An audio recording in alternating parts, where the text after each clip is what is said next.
देखिए, आज हम पीरियोडिक क्लासिफिकेशन चैप्टर पढ़ेंगे, पीरियोडिक टेबल जिसे कहते हैं। इसमें पहला लेक्चर हम स्टार्ट कर रहे हैं। इसमें आपको बताएंगे हिस्ट्री क्या है पीरियोडिक टेबल की। मतलब अलग अलग साइंटिस्ट ने अपने अलग अलग व्यूज दिए कि क्या होता है पीरियोडिक टेबल के अंदर। तो पहले हम पढ़ेंगे हिस्ट्री ऑफ पीरियोडिक टेबल में लेवेजियर क्लासिफिकेशन। लेवेजियर ने क्या कहा है कि पूरी पीरियोडिक टेबल को दो हिस्सों में बांटा गया है, मेटल और नॉन मेटल, ऐसा कहा उन्होंने। लेकिन जब बाद में मेटेलॉइड्स की डिस्कवरी हो गई तो ये वाला जो इनका क्लासिफिकेशन था ये फेल हो गया, क्योंकि ये तो कह रहे थे पीरियोडिक टेबल में केवल दो चीजें होती हैं, मेटल और नॉन मेटल। तो मेटेलॉइड्स को जगह देने के लिए कोई बचा ही नहीं कि इसके बीच में कोई प्लेस हो जहां पर मेटेलॉइड्स को फिट कर सके। इसलिए ये वाला जो लेवेजियर क्लासिफिकेशन है ये फेल हो गया। तो Lavoisier divided them known element into two groups, metal और नॉन मेटल। पूरी पीरियोडिक टेबल को इन्होंने इसमें डिवाइड कर दिया। लेकिन क्या हुआ, after the discovery of metalloids it was rejected, ये फेल हो गया। तो ये सबसे पहले लेवेजियर ने बताया, ये फेल हो गया। फिर आया दूसरा Newlands law of octave. Octave का मतलब आप जानते हैं, जैसे आपने सारे गामा करके सुना हो। तो अगर आप अलोंग द पीरियड जाएं इस तरीके से, तो देखो 1 2 3 4 5 6 7, तो आफ्टर द 7 एलिमेंट जब आठवां द्वारा से आएगा, तो ये कह रहा था इन दोनों का ऐसे अलोंग द पीरियड जाओ तो 7 के बाद जब आठवां एलिमेंट आएगा तो पहला और आठवां इसकी मैक्सिमम कैरेक्टरिस्टिक रिजेंबल करेंगे। ऐसे यहां से स्टार्ट करो तो यहां जाने के बाद आठवां एलिमेंट ये आएगा तो इनकी मैक्सिमम कैरेक्टरिस्टिक रिजेंबल करेंगे। ऐसे ही इसकी समझ में आ गई बात। लेकिन ये भी फेल हो गया। इसके ड्रॉबैक्स क्या है, ये केवल लगता है लाइटर एलिमेंट में, लिथियम से लेकर कैल्शियम तक। हैवियर एलिमेंट के लिए ये फेल हो गया। दूसरा, जब डिस्कवरी हुई नोबल गैसेस की तो देखा गया ये रूल एप्लीकेबल नहीं, क्योंकि जब यहां पर सोचिए, जब नोबल गैस की डिस्कवरी हो गई तो इसने क्या कहा था, if element are arranged in increasing order of atomic masses then every eighth element. अब यहां से स्टार्ट करूं, नोबल गैस की डिस्कवरी पे ये वाला कौन सा हो जाएगा, 9th एलिमेंट। 1 2 3 4 5 6 7 8 9, जबकि ये कह रहे थे एवरी एट्थ एलिमेंट। तो इसकी डिस्कवरी के बाद ये वाला क्या हो गया, न्यूलैंड का लॉ फेल हो गया। समझ में आ गई बात। तो दो ये हो गए। अब अगले दो बताता हूं आपको, लिख लीजिएगा इसको। देखिए, तीसरा जो हम पढ़ रहे हैं डोवेनियर ट्राइड्स कहलाता है। ट्राइड का मतलब होता है ग्रुप ऑफ 3। आपने एक ही देखिए, एक ही ग्रुप के 3 एलिमेंट ले लिए। वो कह रहा है इनका जो एटॉमिक मास है वो आपको मालूम है ये होता है, तो कह रहा है पहले का और इसका एवरेज निकाल लो।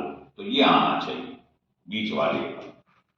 तो 7 + 39 इसका मीन निकाल लो, तो आप देखोगे ये कितना आ जाएगा, लगा दी। तो वो कह रहा था he arrange the element in a group of triad. उसने जो एलिमेंट लिए वो एक ही ग्रुप के अंदर एलिमेंट इस तरीके से लिए कि आप देखिए इसका एटॉमिक वेट, इसका एटॉमिक वेट और इसका एटॉमिक वेट देख लीजिएगा, लगभग ये होता है। अब आप इन दोनों का एवरेज निकाल लो, इसका और इसका। तो वो कह रहा था जो एवरेज निकालोगे आप, है ना, इन दोनों का एवरेज निकालोगे तो आप देखोगे लगभग ये आ जाएगा। ऐसे लिख दे रहा हूं। तो वो यही कह रहा है कि आप atomic mass of the middle element, बीच वाले का जो एटॉमिक मास है वो वही होगा जो एवरेज निकाला जाएगा atomic mass of the two terminal element.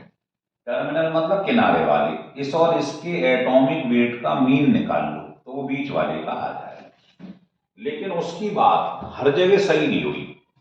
एक एग्जाम्पल और लेने, जैसे कैल्शियम है, ये बेरियम, है ना, चेक करो इसका 88 होता आ रहा है, तो इसका और इसका मीन निकाल लो टर्मिनल वाले का। तो जब आप इसका मीन निकालेंगे तो लगभग इसके आसपास आ जाएगा, आप निकाल के देख लीजिए। तो ये हो जाएगा, देखो कितना हो जाएगा, ये हो गया 177/2, लगभग 88 आ जाएगा लगभग। तो ये बात सही बैठ रही है, लेकिन वो कह रहा है his classification was not applicable in all triads. आप देखो ये ट्राइड ले लिए 3 एलिमेंट हैलोजन फैमिली में से, यहां ये रूल फेल हो गया। फ्लोरीन का 19 होता है, इसका 81, इसका 35.5। तो आपने 2 टर्मिनल एलिमेंट लिए और उसका मीन निकाल लिया, तो इनका सम कितना हो जाएगा आप देख लीजिए, करीब करीब 120 ये रहा, है ना। तो आप इन दोनों का मीन निकाल के देख लो कितना आ जाएगा।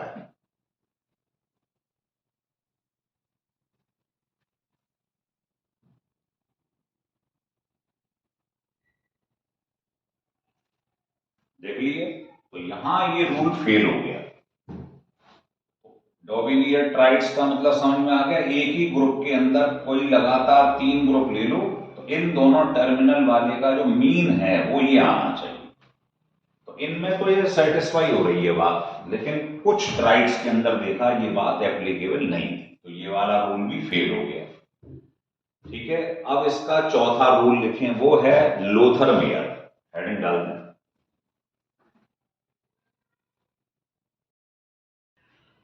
देखिए फोर्थ है लोथर मेयर क्लासिफिकेशन। इन्होंने क्या बताया कि आप एटॉमिक वॉल्यूम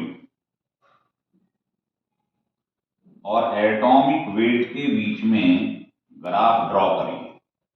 तो जिस एलिमेंट की सिमिलर पोजीशन होगी, जिनकी प्रॉपर्टी सेम होगी, जैसे ये ग्राफ ये ले लिया आपने,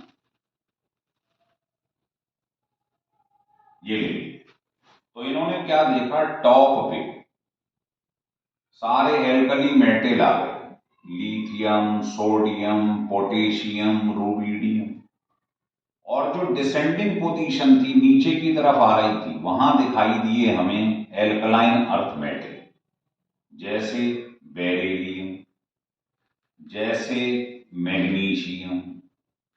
इस तरीके से हमको डिसेंडिंग पोजीशन में एल्कलाइन अर्थ, एक ही पोजीशन पे सिमिलर प्रॉपर्टी वाले।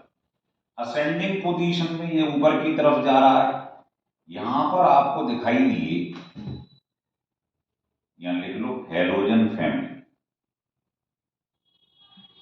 ये हैलोजन फैमिली, ये हो गया फ्लोरीन, क्लोरीन, है ना, इस तरीके से। तो ये असेंडिंग पोजीशन पे है। तो टॉप पे कौन है, एल्कली मेटल, ये रिजल्ट निकाला। तो पोजीशन सेम रहती है अगर प्रॉपर्टी सेम रहे। डिसेंडिंग में कौन थे, एल्कलाइन अर्थ, असेंडिंग में कौन थे, हैलोजन, और जो बॉटम पार्ट आपको दिखाई दे रहा है यहां मेटलॉइड्स रखे गए।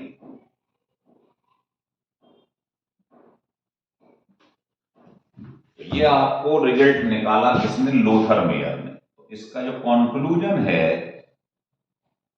या रिजल्ट था वो ये था कि जो एल्कली मेटल हैं,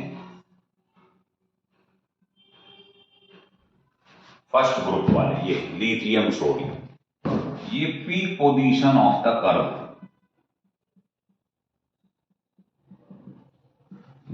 दूसरा जो एल्कलाइन अर्थ मेटल है ना, BmgCa, ये हमको कहां दिखाई दे रहे हैं, ये हमको दिखाई दे रहे हैं डिसेंडिंग पोजीशन।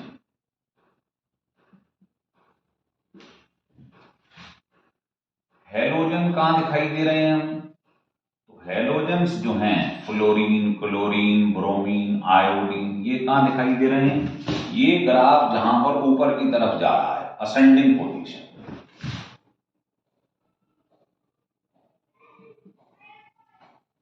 और जो बॉटम पार्ट है कर्व का, वहां कौन मिल रहा है, मेटलॉइड्स।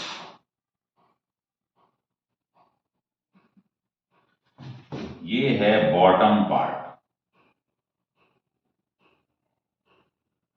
Of the curve. तो ये रिजल्ट्स इसने एटॉमिक वॉल्यूम और एटॉमिक वेट के बीच में जब ग्राफ ड्रॉ किया, तब उसके बाद इन्होंने ये रिजल्टिंग सॉल्यूशन निकाला।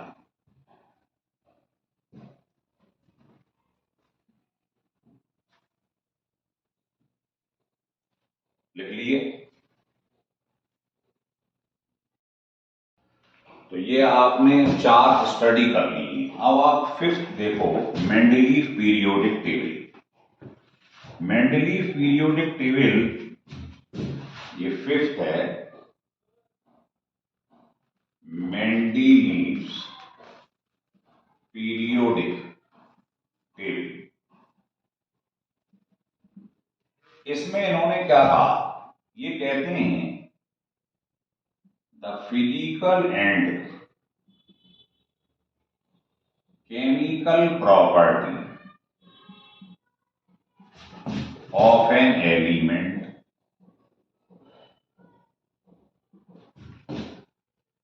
is periodic function। Periodic function का मतलब होता है along द पीरियड। आप एक पर्टिकुलर डिस्टेंस तक जाइए और फिर लौट के आ जाइए, तो आप देखोगे जो एलिमेंट आपके नीचे आएगा उसकी प्रॉपर्टी मैक्सिमम आपसे रिजेंबल करेगी। Periodic function of their atomic weight, इसको ध्यान रखना, एटॉमिक वेट। तो इसमें क्या कहा, जैसे इन्होंने कि ये लिथियम है ना, तो आप एलोंग द पीरियड चलें, एलोंग द पीरियड चलें और उसके बाद एक पर्टिकुलर डिस्टेंस के बाद लौट के आए, तो आप क्या देखेंगे कि जो ये एलिमेंट है इसकी मैक्सिमम कैरेक्टरिस्टिक्स इसके जैसी होगी। ये थोड़ा बहुत वैसा मैच कर रहा है जैसे अभी थोड़ी देर पहले आपको ध्यान होगा, आपने वो डॉबिनियर पढ़ा था, है ना। वो तो सारे गामा के हिसाब से बता रहा था कि 7th एलिमेंट के बाद जो 8th एलिमेंट आता है, ये कह रहा था आफ्टर अ फिक्स डिस्टेंस। एक फिक्स डिस्टेंस के बाद जब आप रिपीट करोगे, पीरियोडिक फंक्शन का ये मतलब है कि अलोंग द पीरियड जाओ और लौट के आओ, तो सेम कैरेक्टरिस्टिक्स आपको मिलेगी, सेम कैरेक्टरिस्टिक्स मिलेगी। ठीक है, तो ये मेंडलीफ पीरियोडिक लॉ है। इसने क्या करा, डिवाइडेशन करा, देखो कैटेगराइजेशन। तो इसने पहली बात बताई कि जो हमने पीरियोडिक टेबल बनाई है उसके अंदर टोटल पीरियड्स जो होते हैं वो 7 होते हैं। तो लिख लो, पीरियोडिक टेबल कंटेन 7 पीरियड। 7 तो पीरियड होते हैं, पीरियड मतलब हॉरिजेंटल रोज जिसे कहते हैं, हॉरिजेंटल रोज 7 ये होते हैं। दूसरा, जो वर्टिकल हैं, वर्टिकल का मतलब क्या होता है, groups divided into first to second.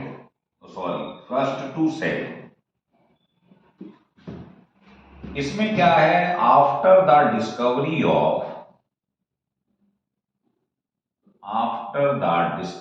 Of noble gases. जैसे ही नोवेल गैसेस की डिस्कवरी हुई तो एक ग्रुप और ऐड हो गया जिसका नाम रखा गया 0 ग्रुप। तब इसका नाम चेंज होकर हो गया modified form of this, then it is called modified form of Mendeleev periodic table. तो ये 0 ग्रुप जब ऐड हो गया एक और, तब इसका नाम मॉडिफाइड फॉर्म हो गया। अब ये जो 1 से 7 तक है, 7 तक है, group 1 to 7 further divided into 2 categories.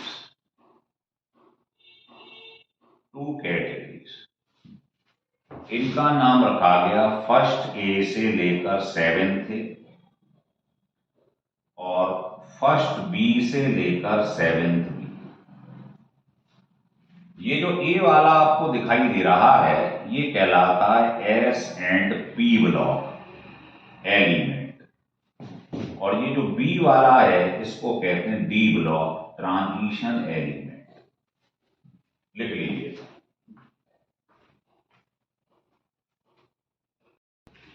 अब देखिए मेंडलीफ पीरियोडिक टेबल जो हम पढ़ रहे हैं उसके मेरिट्स या एडवांटेजेस क्या हैं। पहला तो ये है कि जितने भी एलिमेंट हैं उनकी कलेक्टिव स्टडी करी हमने, सबको एक साथ जितने भी एलिमेंट थे उनकी स्टडी कर पाए। उनमें से जो सेम प्रॉपर्टी रख रहे थे उन्हें एक ही ग्रुप में रखा गया। ठीक है। और ये भी एक बात है कि जो एलिमेंट, क्योंकि कुछ गैप्स बीच में छोड़ दिए गए थे जिनको अभी इन्वेंट नहीं किया गया था एलिमेंट को, तो इन्होंने पहले से ही मेंडलीफ ने ये बता दिया, ये भविष्यवाणी कर दी थी कि भाई जो भी एलिमेंट इस प्रॉपर्टी से मिलता हुआ बनेगा उसका नाम ये होगा, है ना। तो ये 3 इसकी मेरिट्स हैं। तो पहली, एक तो कलेक्टिव स्टडी करा ऑल द एलिमेंट। दूसरा, जो सिमिलर प्रॉपर्टी वाले एलिमेंट थे उनको एक ही ग्रुप में रखा गया। तीसरा, उसने प्रिडिक्शन कर लिया था पहले से ही जो डिस्कवर नहीं हुए थे एलिमेंट, है ना, जो बीच में गैप्स छोड़ दिए गए थे। जैसे ए का एल्यूमिनियम, तो ए का मतलब होता बिलो। एल्युमिनियम के जो नीचे आएगा वो गैप छूटा हुआ था, उसका नाम बाद में गैलियम पड़ गया। इसकी प्रॉपर्टी एल्यूमिनियम से रिजेंबल करती है। ऐसे ए का सिलिकॉन, इसका मतलब सिलिकॉन के जो नीचे आ रहा है जस्ट बिलो, पहले से ही बता दिया कि भाई जो भी एलिमेंट आएगा उसका प्रेडिक्शन कर दिया है। बाद में इसका नाम क्या पड़ गया, जर्मेनियम। तो ये भविष्यवाणी पहले से ही कर दी गई। तो ये थे इसके एडवांटेजेस। अब आपको बताते हैं इसके ड्रॉबैक्स क्या हैं। तो ड्रॉबैक्स अगर आप देखेंगे या डीमेरिट्स देखेंगे तो एक तो पहला ये था कि जो हाइड्रोजन की पोजीशन थी वो क्लियर नहीं थी। Position of hydrogen is not clear, क्योंकि हाइड्रोजन आप जानते हो इलेक्ट्रॉन लूज भी कर सकता है, इलेक्ट्रॉन ले भी सकता है। मतलब वो एल्कली मेटल की तरह भी बिहेव करता है, इलेक्ट्रॉन लूज कर सकता है और इलेक्ट्रॉन ले भी सकता है, मतलब हेलोजन फैमिली की भी तरह ट्रीट करता है। लेकिन ना तो इसको एल्कली मेटल में जगह दी गई और ना इसको हेलोजन फैमिली में जगह दी गई। कहने का मतलब इनकी पोजीशन क्लियर नहीं। लिख लो। अब ये देखिए मेंडलीफ पीरियोडिक टेबल की 3 क्या है डीमेरिट्स। तो पहला तो ये मैंने अभी बताया कि हाइड्रोजन एल्कली मेटल को भी रिजेंबल करता है, क्योंकि हाइड्रोजन जो है वो इलेक्ट्रॉन लूज भी कर सकता है ना। तो जो एल्कली मेटल होते हैं वो भी यही प्रॉपर्टी रखती हैं, लेकिन जो एल्कली मेटल हैं उस वाले ग्रुप में इसको जगह नहीं मिली।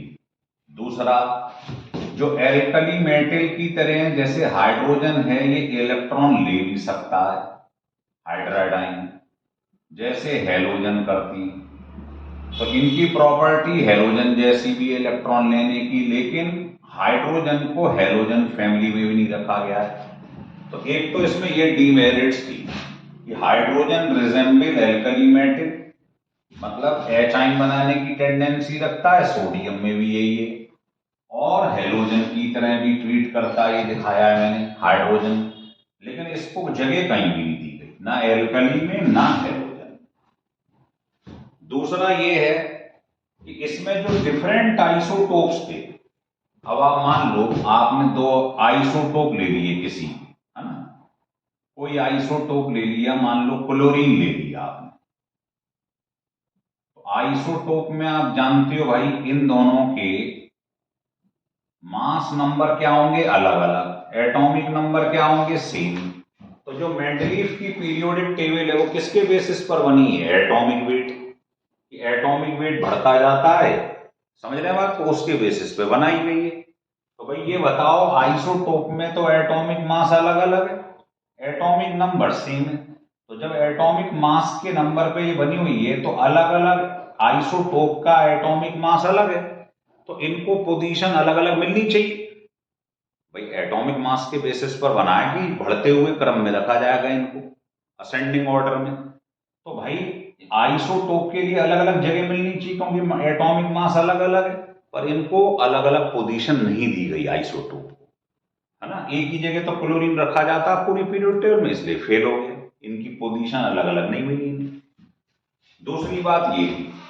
तीसरी बात इन्होंने ये बताई कि जब आप एटॉमिक वेट के बेसिस पर बना रहे हैं, जैसे यहां लिथियम है, फिर उसके बाद बेरिलियम है, Ba, एटॉमिक मास बढ़ रहा है, तो एटॉमिक मास जिसका ज्यादा है वो आगे मिलना चाहिए, पर ऐसा हुआ नहीं। आर्गन को और पोटेशियम को देखा गया तो इसका एटॉमिक मास ये, इसका ये, लेकिन इसकी पोजीशन इससे पहले ही आ गई, इसलिए भी फेल हो गया।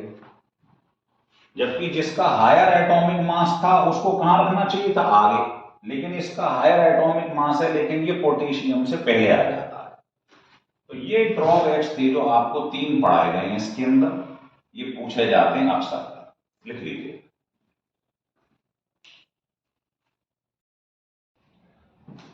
अब हम लास्ट पढ़ेंगे, ये है मॉडर्न पीरियोडिक टेबल, या इसको long form of the periodic table कहते हैं, ऑफ द पीरियोडिक टेबल। इसमें और पिछले मेंडलीफ में बहुत माइनर सा डिफरेंस है। वो कह रहा था फिजिकल और केमिकल प्रॉपर्टी पीरियोडिक फंक्शन है एटॉमिक वेट के, और ये कहता है एटॉमिक नंबर के, बस। तो ये लॉ क्या है, the physical and chemical property of an element is periodic function। Periodic function का मतलब बता दिया है आपको, ऑफ देयर एटॉमिक नंबर। ये ध्यान रखना, यहीं पे अंतर है बस। तो इन्होंने क्या करा, पूरी पीरियोडिक टेबल को डिवाइड कर दिया। पहला जो हॉरिजेंटल रोज हैं, हॉरिजेंटल रोज, इसको कहते हैं पीरियड। और पीरियड जो है वो कितने होते हैं, टोटल 7 पीरियड्स होते हैं, जिसमें पहला वाला जो पीरियड है, फर्स्ट पीरियड, इसको कहते हैं शॉर्टेस्ट पीरियड। इसमें मात्र 2 एलिमेंट मिलती हैं, आपने पढ़ा है हाइड्रोजन और हीलियम। सेकंड वाले में और थर्ड वाले पीरियड में आप देखोगे, इसको शॉर्ट पीरियड कहते हैं। इसमें 8 एलिमेंट होते हैं। फोर्थ में और फिफ्थ में, इस पीरियड को हम लॉन्ग पीरियड बोलते हैं। इसमें 18 एलिमेंट भी। जो सिक्स्थ होता है, इस वाले को लॉन्गेस्ट, सबसे बड़ा पीरियड यही होता है। इसमें 32 एलिमेंट। और जो 7th है लास्ट, ये इनकम्प्लीट होता है। जितनी भी नई डिस्कवरी हो रही है वो इसी के अंदर एलिमेंट फिल किए जाते हैं। तो ये 7 जो आपको पीरियड बताए गए हैं, इनके नाम देख लीजिए, कितने कितने एलिमेंट इसमें रखे गए हैं, लिख लीजिए।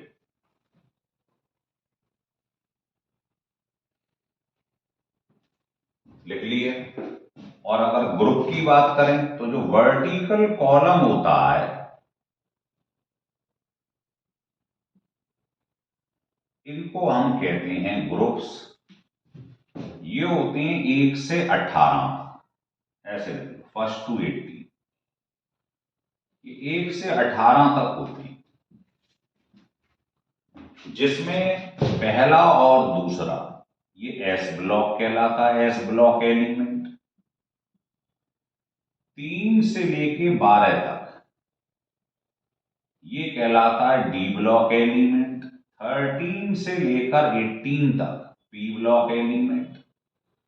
और 14 एलिमेंट ईच रोज, ये होता है एफ ब्लॉक। 58 से लेकर 71, ये 14 एलिमेंट, इसको लेंथेनाइड बोलते हैं। और 90 से लेके 103, 14 एलिमेंट, ये एक्टिनाइड्स कहलाते हैं। ये एफ ब्लॉक हो गया क्लियर, पहला और दूसरा एस ब्लॉक। तीसरे से लेके 12 तक बी ब्लॉक, 13वें से 18 तक पी ब्लॉक, और 14 एलिमेंट ईच रो में मिलते हैं, 2 रोज होती हैं, वो एफ ब्लॉक है। 58 से 71 एटॉमिक नंबर तक लेंथेनाइड, और 90 से 103 एक्टिनाइड। तो ये जो हमने क्लासिफिकेशन करा, ये मॉडर्न पीरियोडिक लॉ है, जिसको हम पढ़ते हैं।